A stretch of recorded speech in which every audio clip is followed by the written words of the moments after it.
Conselheiros do Flamengo pedem CPI contra Rodolfo Landim por 46 milhões de multas em demissões de técnicos. Saudações rubro-negra para a maior e melhor torcida do mundo, a torcida do Mengão. Eu venho chegando nessa manhã de sábado, como sempre, recheado de informações. Mas antes de mais nada, meu querido, minha querida, começar a assistir esse vídeo, não deixe de dar o seu like. Seu like é muito importante para o crescimento e desenvolvimento do nosso canal e é muito gratificante para o nosso trabalho. Você que não é inscrito, se inscreva no botãozinho aqui embaixo escrito inscrever-se, acione o sino da notificação para receber todos os nossos novos vídeos e compartilhe os nossos conteúdos. Tudo isso para vocês é inteiramente de graça. Mas eu quero mandar aqui um abraço muito especial para minha amiga Isabel Aparecida. É vascaína ela, pessoa maravilhosa. Ela também aí é formada em assistência social. Minha querida amiga, que Deus te abençoe rica e abundantemente. Um abraço e um beijo para você. Isabel Aparecida, minha querida amiga vascaína, assistente social. Então, vamos começar aqui esse vídeo. Vamos falar sobre os ingressos do jogo Flamengo e Corinthians, né?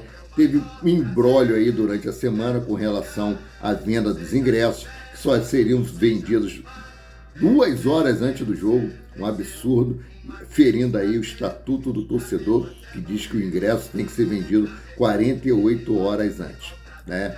Foi resolvido o problema e os ingressos começaram a ser vendidos na quinta-feira, né? Todos os ingressos destinados à torcida do Flamengo foram comercializados e a boa notícia é que não vai ser preciso tirar o ingresso físico, né? O ingresso digital ali no celular, é só chegar lá na portaria lá do setor de visitantes, a mostrar o celular com o seu ingressozinho lá e poder entrar e assistir tranquilamente a esse jogo, né? Agora, outro assunto aqui sobre Felipe Luiz.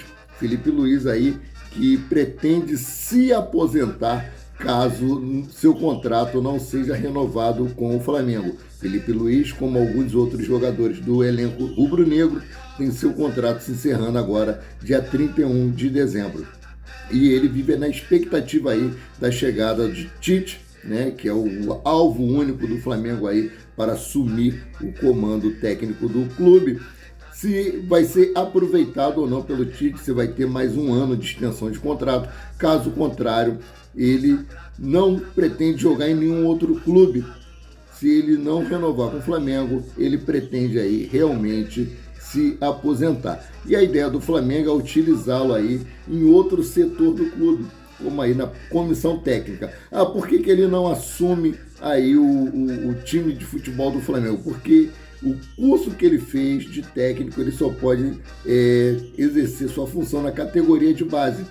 Para ele assumir um time profissional, ele tem que fazer alguns outros cursos aí dentro da CBF. Então, vamos falar aqui agora, né, sobre o Conselho Deliberativo do Flamengo aí, que quer impetrar uma CPI contra Rodolfo Landim. Essa matéria é do GE e diz assim, ó: um grupo composto por 23 conselheiros do Flamengo protocolou nesta sexta-feira, no caso ontem, né, no Conselho Deliberativo do clube, um requerimento para ser aberta uma CPI, Comissão Provisória de Inquérito, para apurar uma possível infração estatutária do presidente Rodolfo Landim. O questionamento principal é em relação ao valor gasto nas multas rescisórias de técnicos, que na gestão chegou a 46,5 milhões, ou seja, 46 milhões e meio de reais. A direção do Flamengo não vê aí elementos para a abertura do inquérito e entende que isso é um ataque ao clube. Cara, ataque ao clube é esses valores exorbitantes que são pagos em multa rescisória para técnicos, né? Vou dar um exemplo aí do Bruno Lage com infiltração, que caiu do Botafogo. Se eu não me engano, a multa rescisória dele girou em torno aí de 4 milhões de reais, 2 a 4 milhões de reais. Não passou disso. Agora as multas rescisórias do Flamengo aí são 10 milhões, 15 milhões, 8 milhões, 7,9 milhões de reais. São valores assim surreais, né? Então realmente tem que ser verificado e não pode acabar em pizza não. Eu não entendo, o cargo de vice-presidente não é comissionado, o cara é xingado, é ameaçado de morte, morde virilha de torcedor e não recebe nada para isso, não quer largar o osso. Alguma coisa errada que não está certo está acontecendo, como dizia uma conhecida minha. Né? Porque não tem lógica isso. Ele já falou que ele só sai lá de duas maneiras. Uma, se o Rodolfo Landim o mandar embora, coisa que o Rodolfo Landim já falou que não vai fazer, e a outra é dentro de um caixão. Então, tem que se entender o que está acontecendo, né? Agora, vamos trocar aqui de assunto, né?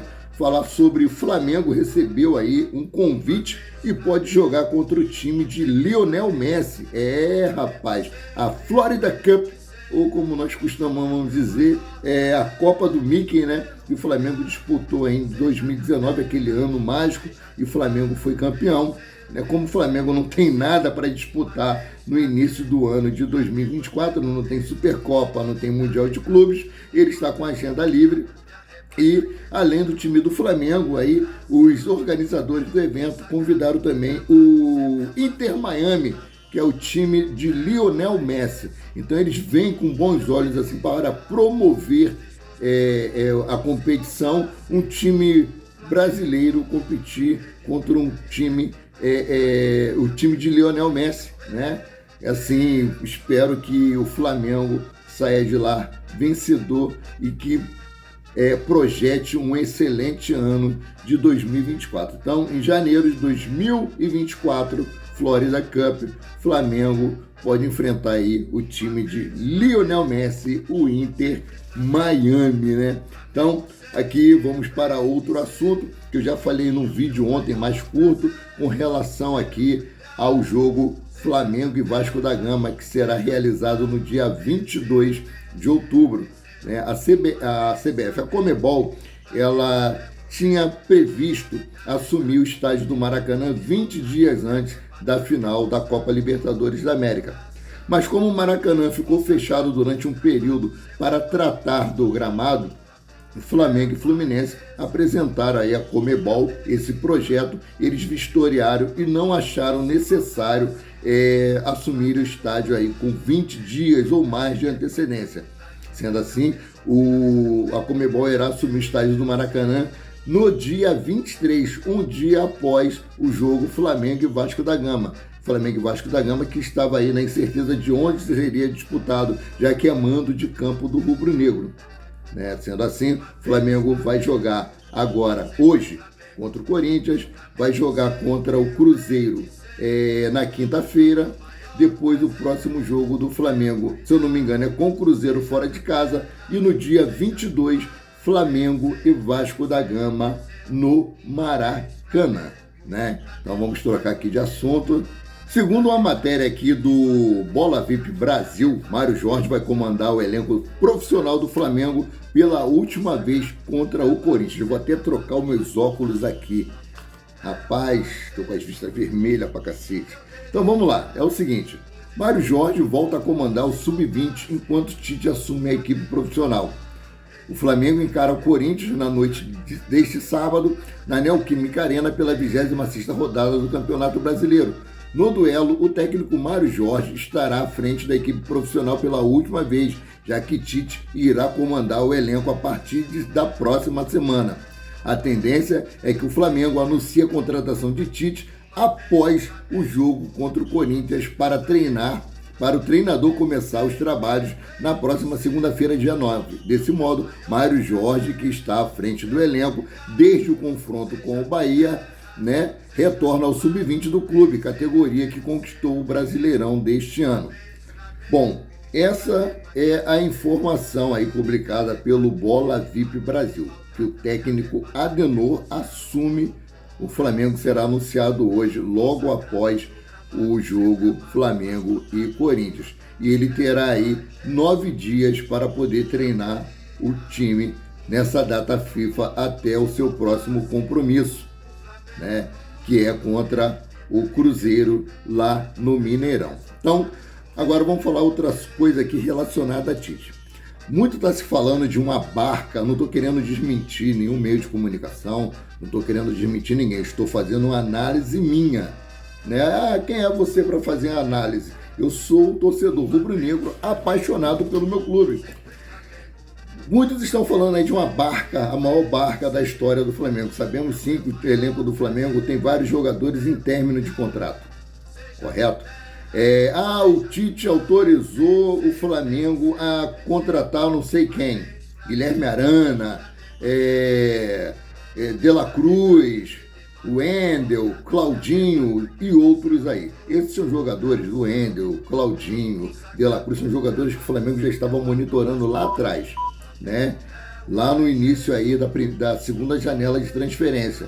E não conseguiu e disse que retornaria a essas tratativas agora na próxima janela de transferência que inicia no início aqui do final do ano. Então isso aí não tem nada a ver com o Tite. Com relação à saída de jogadores, se ainda não foi resolvida a situação do técnico Tite, se o técnico Tite ainda não assinou nenhum contrato com o Flamengo e as conversas, as tratativas são aí para tentar resolver essa questão, né? Como é que ele nem assumiu o clube, já autorizou saída de A, B ou C? Isso são especulações, né? Sabemos que o próximo treinador é que vai decidir quem sai e quem fica. E quem vem, principalmente quem vem, quem o Flamengo vai contratar. O Flamengo tem um elenco qualificado. Ele não tem um elenco assim bem treinado e bem comandado. Nós vemos que a qualidade técnica dos jogadores do Flamengo caiu muito. Uma reformulação tem que ser feita urgentemente.